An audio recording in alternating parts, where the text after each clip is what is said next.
The Boston Celtics just sold for $6.1 billion. That's the largest sale of an American sports franchise in history.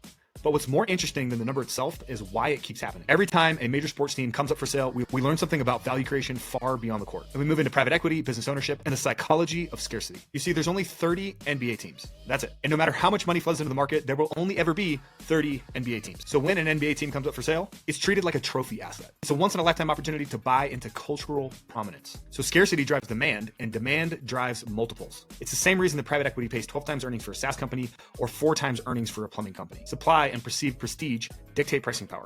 Literally, no rational investor would ever buy a basketball team for its yield. Even if the Boston Celtics delivered 400 to 500 times EBITDA per year, which they don't, the cap rate on a $6 billion valuation is microscopic. But that's not the point. Owners buy teams for legacy, status, and access, not just dividend. So in many ways, buying a legacy asset is like buying a timeless brand. You're purchasing a symbol that appreciates over decades, not years. And every high-profile sale pushes the valuations even further. The Phoenix Suns sold for $4 billion in 2023, and the Commanders for $6.05 billion, and now the Celtics for $6.1 billion.